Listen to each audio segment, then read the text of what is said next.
Media మిత్రులకు పత్రికా విలేకరులకు అందరికీ కూడా ముందుగా నమస్కారం తెలియజేస్తున్నాను. భీమవరం నియోజకవర్గ తెలుగుదేశం పార్టీ తరఫున రేపు మాజీ ముఖ్యమంత్రి జగన్మోహన్ రెడ్డి గారు పశ్చిమ గోదావరి జిల్లా పర్యటన భీమవరంలో పర్యటిస్తున్నారు. దానికి కారణం ఏంటంటే వాళ్ళు చెప్పేది ఆక్వా రైతాంగానికి కూటమి ప్రభుత్వం ఏదో మోసం చేసింది, నష్టం చేసింది అనేది ఒక స్వాగతించుకున్నాను. ముందుగా మీడియా మిత్రుల ద్వారా నేను జగన్మోహన్ రెడ్డి గారికి అయితే ఆయన పార్టీనికి నాయకత్వం చేసే వాళ్ళని అయితే ప్రశ్నిస్తున్నాను. మీరు రైతులను పరామర్శించడానికి వస్తున్నారా, లేదా జగన్మోహన్ రెడ్డి వైసీపీ పార్టీకి ఈ జిల్లాలో ఎంతమంది ఉన్నారు, ఎన్ని ఫ్లెక్సీలు కడతారని చూసుకుంటా వస్తున్నారనేది సమాధానం చెప్పాలని బాధ్యత జగన్మోహన్ రెడ్డి గారు ఉంది రేపు. అలాగే రెండో విషయం వచ్చేటప్పటికి 2014 నుంచి 19 వరకు నారా చంద్రబాబు నాయుడు గారు ముఖ్యమంత్రిగా ఆక్వా రైతాంగానికి కానీ, అలాగే మన ఏరియా అయితే వరి రైతాంగానికి కానీ ఏమి పనిచేసాము. 2019 నుంచి 2024 వరకు జగన్మోహన్ రెడ్డి ముఖ్యమంత్రిగా ఏం పనిచేశారని ఒకసారి చెప్పుకున్నాం. ముందర చంద్రబాబు నాయుడు చేసిన పని కన్నా జగన్మోహన్ రెడ్డి 2019 నుంచి 2024 వరకు ఏదైతే నువ్వు పలకరిస్తా వస్తున్నావు రైతుల్ని ఏ రకంగా మోసం చేసావు, నువ్వు ఏ రకంగా దగా చేసావు, ఏ రకంగా అన్యాయం చేసావు అనేది నేను సూటిగా ప్రశ్నిస్తాను. నీకు దమ్ము ఉంటే రేపు పొద్దున్న నేను చెప్పే విషయాలన్నింటి మీద నువ్వు సభలో మాట్లాడే దమ్ము మీ పార్టీకి ఉందని చెప్పి వివాదంగా అడుగుతున్నాను. 2019కి ఫీడ్ ధర టన్నుకు 74 నుంచి 76,000 ఉంటే నువ్వు వచ్చిన వెంటనే ఫీడ్ కంపెనీ వాళ్ళు క్యాచ్ చేసి పిలిచి జే ట్యాక్స్ అని చెప్పేసి 85,000 రూపాయలు చేసిన పని నీది కాదా అని అడుగుతున్నాను. ₹2 యూనిట్ కరెంటు ధర తెలుగుదేశం ప్రభుత్వం ఇస్తే నువ్వు ₹1.5 అని చెప్పి హామీ ఇచ్చి గణపరంలో రైతులందరూ పిలిచి నువ్వు హామీ ఇచ్చి నువ్వు చేసిన పని ఏంటి?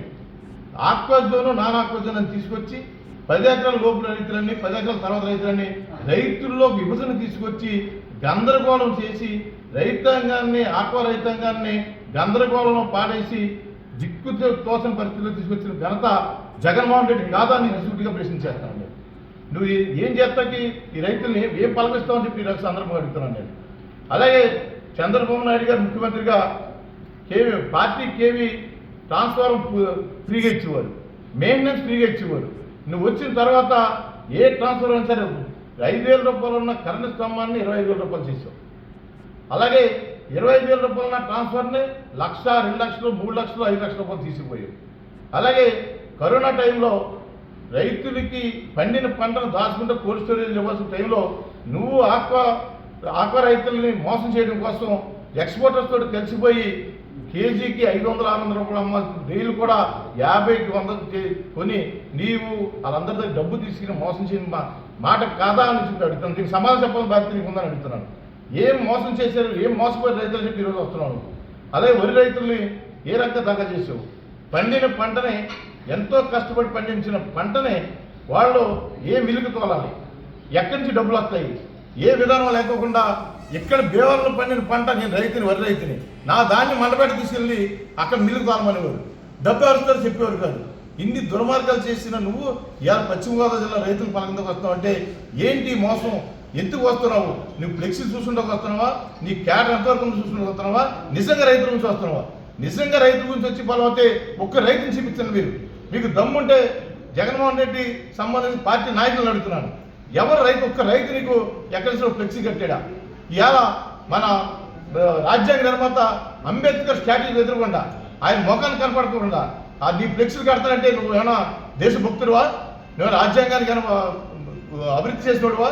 5 సంవత్సరాలు ముఖ్యమంత్రి చేసి దగా చేసి ఈ రాష్ట్రంలో వ్యవస్థలన్నీ కొల్లవచ్చి ఈ 5 కోట్ల మంది ప్రజలను మోసం చేసిన ఘనత జగన్మోహన్ రెడ్డి సందర్భంగా తెలియజేస్తున్నాను. ఎన్నో కార్యక్రమాలు, ఏ కార్యక్రమం తీసుకున్నా సరే రోడ్లు లేని పరిస్థితి. రైతులకు ఏం కావాలి? పంట పండించిన పంటని ఒక చోట నుంచి వేరే చోట వెళ్తేనే ఆ పంటకి గిట్టుబాటు ధర వస్తుంది. నువ్వేం చేసావు? నువ్వు నడుము లోతు గోతు పడిపోయినా సరే ఎక్కడ గోయి మట్టి పోడ్చుకోకుండా ఈ రైతాంగాన్ని రవాణాన్ని దెబ్బతీసిన వ్యక్తి నువ్వు కాదా అని చెబుతున్నాను. అప్సడా తీసుకొచ్చాను, చాలా మంచిది. అప్సడా తీసుకొస్తానంటే చాలా గొప్పవాడినా అన్ని మేత ధర కానీ, షీట్ ధర కానీ, అలాగే యాక్సిస్ కానీ చాలా మంచి రన్నింగ్లో పెడతాను అనుకున్నాం. నువ్వు అప్సరా తీసుకొచ్చి దాన్ని ఏం చేసావు?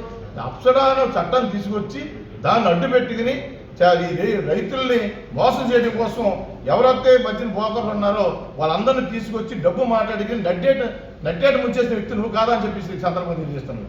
ఇన్ని కార్యక్రమాలు చేసిన నువ్వు ఈరోజు ఏంటి ముసలి కన్నీరు కార్చడం కోసం ఈ జిల్లాకు వచ్చి ఈ జిల్లా రైతాంగానికి ఏదో ఓదార్పు ఉందంట. ఒక్క రైతుని చూపించు, నువ్వు ఒక్క రైతుని చూపించు ఏం నష్టపోయిందో ఏం జరిగిందనేది. నువ్వు చేసిన విధానాలే సరి చేసుకుంటూ వస్తుంటే చంద్రబాబు నాయుడు ముఖ్యమంత్రిగా, పవన్ కళ్యాణ్ గారు, లోకేష్ బాబు గారు, అలాగే కేంద్ర నరేంద్ర మోడీ గారు ప్రతి విషయాన్ని కూడా ప్రతి కార్యక్రమాన్ని ప్రజలకు కానీ రైతులకు కానీ అందరినీ కూడా ఒక రకంగా నువ్వు చేసిన నష్టం పూడ్చుకుంటూ ఇక్కడ రైతాంగానికి కానీ అందరినీ కూడా వాళ్ళు వృద్ధి చెందే విధంగా కార్యక్రమం చేస్తుంటే ఈరోజు పశ్చిమ గోదావరి బీహార్ వచ్చి అసాంఘ శక్తులు ఈరోజు చూడండి మీరు మేము అంత ముందర చంద్రబాబు నాయుడు గారు కానీ ఎవరన్నా జాతి పెద్దలు ఎవరైనా సరే ఒక కేకు కోయాలంటే వాళ్ళ పుట్టినరోజు కానీ ఇంకో రకంగానే మమ్మల్ని రోడ్డు నిలబడలేని పరిస్థితి. ఈరోజు ఫ్లెక్సీలు కడుతూ ఎంత అరాచకం చేస్తున్నారు రాత్రులు. ప్రజలు తిరగనివ్వట్లేదు, ప్రజలను భయప్రాంతం చేసేస్తున్నారు. ఏంటి ఇదంతాను? ఎక్కడ జాతిగత నాయకులు లేరు, ఎవరు లేరు.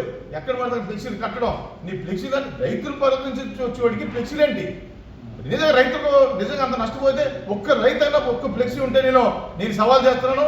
ఒక్క రైతు ఫ్లెక్సీ అయినా ఒకసారి చూపించుకొని సవాల్ చేస్తాను. ఓన్లీ పశ్చిమ గోదావరి జిల్లాలో 7 నియోజకవర్గాల్లో జనసేన జగన్మోహన్ రెడ్డి పార్టీ ఉందా లేదా అని తెలుసుకోవడం కోసం వచ్చి ఇక్కడ తెలుగుదేశం, జనసేన, బీజేపీ కూటమి ఎంత ఐక్యంగా ఉంది. మేమందరం ఐక్యం ముందుకెళ్తున్నాం, ఏ ఇబ్బంది లేదు. రైతులకి ఇప్పుడు కూడా ఫీడ్ ధర విషయంలో కానీ అలాగే మన పంట ధర విషయంలో కానీ అవి కొన్ని ఇంటర్నేషనల్ సంబంధించిన మార్కెట్లు ఉంటాయి. వాళ్ళందరినీ కూడా కమిటీ చేశారు. ఆ విషయంలో అందరూ కూడా చంద్రబాబు నాయుడు గారు కమిటీ చేశారు. వ్యవసాయ శాఖ మంత్రి మరి అచ్చెన్నాయుడు గారు కానీ అలాగే అధికారులు కానీ చంద్రబాబు నాయుడు గారు, లోకేష్ బాబు గారు అందరినీ పిలిచి మాట్లాడతారు. దాంట్లో కొంత డిఫరెన్స్ ఉన్న మాట వాస్తవే. ఫీడ్ ధర మనం 4 రూపాయలు 3 రూపాయలు పెంచారు, అది తక్కువ వస్తుంది. అలాగే రైలు రేటు కూడా ఒక క్రమబద్ధీకరణ చేయడానికి మా ప్రభుత్వం ప్రతినిధిస్తూ ఉంది. రైతులు పూర్తిగా సంతృప్తి విధంగా కార్యక్రమం చేస్తాం తప్ప రైతులను మోసం చేసి నాయకులను తీసుకొచ్చి మేము చేసి పర్లేదు. ఎందుకంటే పేర్నాని గారు చెబుతున్నాడు, కొంతమంది ఈ కొనుగోలుదారుల్ని, ప్రాసెస్ యూనిట్ల వాళ్ళని అలాగే ఎక్స్పోర్టర్స్ని నారా చంద్రబాబు నాయుడు గారు బ్యాకింగ్లో ఉండి ఎలక్షన్ ముందు వాళ్ళు ఖర్చు పెట్టారు. వాళ్ళని బాగు చేయడం కోసం రైతులు మోసం చేస్తారండి. పేర్నాని గారు మీరు రండి ఒకసారి మాతో డిబేట్ రమ్మని సవాల్ చేశాను నేను. మీరు ఏదో మాట్లాడే చిరిపోవడం కాదు. మీరు మచిలీపట్నం ఉన్నారు, అక్కడి నుంచి వచ్చి మాట్లాడితే ఇక్కడ రైతులు, ఇక్కడ నాయకులు వైఎస్ఆర్సీపీలో ఉన్న నాయకులందరూ కూడా ఆక్వా రంగానికి సంబంధించిన వారే. వాళ్ళందరూ కూడా ఆఫ్ ది రికార్డ్ మాట్లాడుతున్నారు. జగన్మోహన్ రెడ్డి గారు ఏదో ఇక్కడ ప్రతి జిల్లాలో ఏదో కార్యక్రమం పెట్టి రావాలి కాబట్టి మమ్మల్ని ఇబ్బంది పెడతారు కాబట్టి ఈ కార్యక్రమం పెట్టే తప్ప ఈ రైతులకు సంబంధించిన మీ జగన్మోహన్ రెడ్డి ఉన్నప్పుడు ఏం జరిగింది, చంద్రబాబు నాయుడు గారు ఏం జరిగింది అందరికీ తెలుసు. కానీ రాజకీయంగా మేము ఏదో కార్యక్రమం చేయాలి కాబట్టి చేస్తున్నాం అనేది మీ పార్టీ నాయకుల నుంచి వస్తారు. అది తెలుసుకుని మాట్లాడని చెప్పి పేర్నాని గారికి ఈ రకంగా సవాల్ చేస్తాను నేను. ఏం కార్యక్రమం ఇది? ఏది కార్యక్రమం? నీకు మీరు కడప పులివెందుల నుంచి ప్రజలు ఓటేసారు, నువ్వు ఎమ్మెల్యే అయ్యావు, నువ్వు 5 సంవత్సరాలు ముఖ్యమంత్రి పదవి చేసావు, నీకు 11 సీట్లు వచ్చినాయి. 11 మందిని తీసుకుని అసెంబ్లీకి వెళ్ళి ప్రజా సంక్షేమంలో ప్రజల కోసం మాట్లాడే దమ్ము లేదు నీకు. ఇలా బీవారు వచ్చి మాట్లాడతావా? నువ్వు ఏం మాట్లాడతావు? అసెంబ్లీ ఎక్కడ తెలుసా నీకు? అసెంబ్లీలో వచ్చి మాట్లాడలేవా? నీకు దమ్ము లేదా? ఎట్టగారం ఎకులు నవ్వులమైన ముఖ్యమంత్రి నువ్వు. ఇవాళ ప్రజాస్వామిగా ఒక ఎమ్మెల్యే ఉన్నా మా చంద్రబాబు నాయుడు చూసి తెచ్చుకో. 23 మంది ఎమ్మెల్యేలతో ఒక సింహంలో పోరాడే నీ మీద నువ్వు చేసి మోసాలని అసెంబ్లీ సాక్షిగా ప్రతి విషయంలో కూడా ఎండగట్టి దమ్ముగా నిలబడ్డాడు. ఆయన చూసి నేర్చుకో నువ్వు, లేదా లోకేష్ బాబు పాదయాత్ర చూసి నేర్చుకో, ఇలా పవన్ కళ్యాణ్ తెగిని చూసి నేర్చుకో, లేదా నరేంద్ర మోడీ గారిని చూసి నేర్చుకో. ఎవరు చూసి నేర్చుకోకుండా పాత రాజ్యాన్ని తెలుసుకోకుండా నువ్వు ఇవాళ సొంతంగా ఫ్లెక్సీలు కట్టుకుని రైతు పరామర్శ చేస్తే ఎవరు నమ్ముతారు? ఈ సందర్భంగా సవాల్ చేస్తున్నాను. 2014 నుంచి 19 వరకు చంద్రబాబు నాయుడు నేతృత్వంలో రైతులకు ఏం జరిగింది, 2019-24 వరకు నువ్వు చేసిన నష్టాన్ని లెక్క దొరక చెప్పి దమ్ము నాకు ఉంది. నీకు ఎవరైనా సరే వచ్చి దమ్ము సవాల్ ఉందని చెప్పి సందర్భం తెలియజేస్తున్నాను. ఈ 2 సంవత్సరాల నుంచి కూడా ఏం జరుగుతుందో కూడా చెప్పగల దమ్ము మా దగ్గర ఉంది. నువ్వు రాబోయే రోజుల్లో రేపే నీకేమైనా దమ్ముంటే మమ్మల్ని పిలిస్తే నీ స్టేజ్ మీద నీతో సవాల్ నీతో డిబేట్కి వస్తాము. నీకేమైనా దమ్ముంటే నా పిలిచి దమ్ము మీకు ఉందని చెప్పి అడుగుతున్నాను. ఈ రకంగా పశ్చిమ గోదావరి జిల్లాల రైతులందరూ కూడా ఈ రోజు మమ్మల్ని మా మేడం గారు అందరినీ కూడా మీటింగ్ పెట్టండి, మేము రేపు ఎదుర్కొంటామో ఆయన నిరసన తెలుపుతామో 2019-24 చేసిన మోసాన్ని మేము నిలదీస్తామన్నారు. కానీ మా పార్టీ అధినాయకత్వం ఎప్పుడు కూడా ప్రజాస్వామ్యంగా ఉంటుంది, ప్రజాస్వామ్యంగా ఉంటుంది. ఎవరినైనా సరే వాళ్ళు తిరిగే బాధ్యత వాళ్ళకున్న హక్కు ఉంది. వాళ్ళు చెప్పుకున్నామండి మీకెందుకు చెప్పి అన్న మొదలనే మేము ప్రెస్ ద్వారా వాళ్ళని అడగవాలని ప్రశ్నలు అడుగుతున్నాం కాబట్టి మీ మీడియా ద్వారా మేము అడిగే ప్రశ్నలన్నీ కూడా వాళ్ళకి తెలియపరిచి వాళ్ళకి ఏమైనా శాంతాన్ని పిలిస్తే కానీ మేము డిబేట్కి వస్తామని చెప్పి సందర్భంగా తెలియజేస్తున్నాం.